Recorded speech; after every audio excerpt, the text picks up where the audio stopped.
Hello friends, welcome to Manju start kitchen. நாம் இன்றைக்கி என்ன பார்க்க போகிறோம் அப்படின்னா ஹோட்டல் ஸ்டைலில் பீட்ரூட் பொரியல். வாங்க எப்படி பண்ணலாங்கிறத பார்க்கலாம்.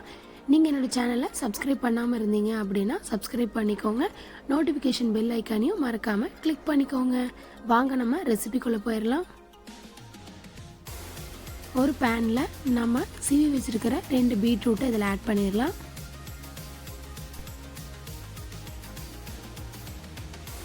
தண்ணி கொஞ்சம் ஆட் பண்ணிக்கோங்க, பார்த்து கொஞ்சமாக ஆட் பண்ணிக்கோங்க. பீட்ரூட் வேகிறதுக்கு அவ்வளோ தண்ணி தேவைப்படாது.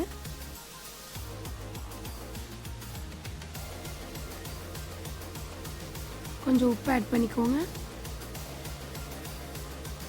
நல்லா மிக்ஸ் பண்ணி விட்டுருங்க. இப்போ நம்ம மூடி வச்சு வேக வச்சிடலாம். இப்போ நம்ம ஓப்பன் பண்ணி பார்த்துடலாம். பாருங்கள், தண்ணி எல்லாமே கம்மியாக இருக்குது. இனி கொஞ்சம் தண்ணி இருக்குது. அதனால நம்ம கிண்டி விட்டுட்டே இருந்தோம் அப்படின்னா அந்த தண்ணியும் நல்லா ட்ரை ஆயிரும். இன்றைக்கி நம்ம என்ன பார்க்குறோம் அப்படின்னா சுடு தண்ணியை நம்ம சாப்பிட்டதுக்கப்புறம் குடிக்கிறதுனால என்ன நன்மைகள் அப்படிங்கிறதான் பார்க்க போகிறோம். ஜென்ரலாகவே நம்ம சாப்பிட்டதுக்கப்புறமா ஒரு 15-20 மினிட்ஸ் கழித்து தான் தண்ணியை குடிக்கணும். நம்ம சூடான தண்ணி குடிக்கிறதுனால நம்ம சாப்பிட்ட ஃபுட்டு ஈஸியாக டைஜஷன் ஆகும்.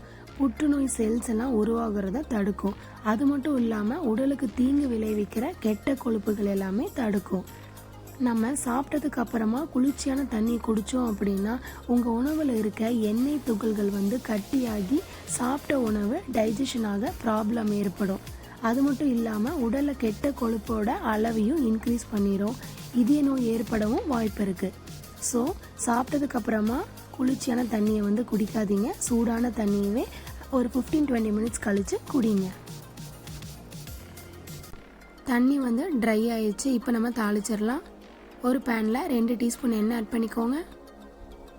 1/2 டீஸ்பூன் கடுகு ஆட் பண்ணிக்கோங்க. 1/2 டீஸ்பூன் உளுந்து ஆட் பண்ணிக்கோங்க. சீரகம் 1 டீஸ்பூன் ஆட் பண்ணிக்கோங்க. கடலைப்பருப்பு 1 டீஸ்பூன் ஆட் பண்ணிக்கோங்க. ஒரு வரமிளகாயை பிச்சு போட்டுக்கோங்க. கருவேப்பிலை கொஞ்சம் ஆட் பண்ணிக்கோங்க. இது எல்லாத்தையும் நல்லா வணக்கி விட்டுக்கோங்க.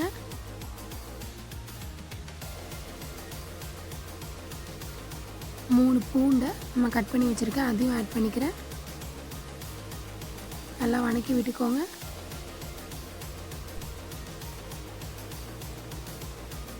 கட் பண்ணி வச்சுருக்கிற 1 கப் வெங்காயத்தை ஆட் பண்ணிக்கோங்க. வெங்காயத்தை நல்லா வணக்கி விட்டுக்கோங்க.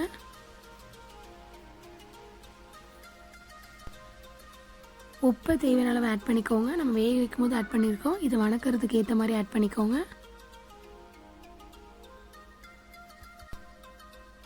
கால் டீஸ்பூன் மஞ்சள் ஆட் பண்ணிக்கோங்க. 1/2 டீஸ்பூன் மிளகாத்தூள் ஆட் பண்ணிக்கோங்க. உங்கள் காரத்துக்கு ஏற்ப நீங்கள் எக்ஸ்ட்ராவும் ஆட் பண்ணிக்கோங்க. இல்லாட்டினா பச்சை மிளகா கூட ஆட் பண்ணிக்கோங்க.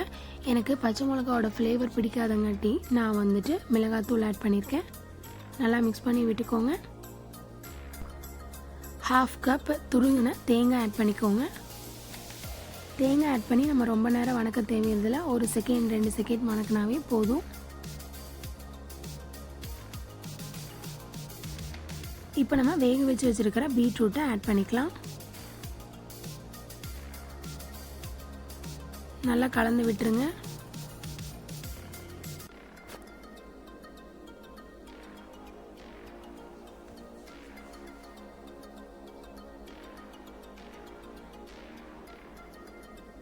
அவ்வளோதான், நம்மளோட சுவையான ஹோட்டல் ஸ்டைல் பீட்ரூட் பொரியல் ரெடி.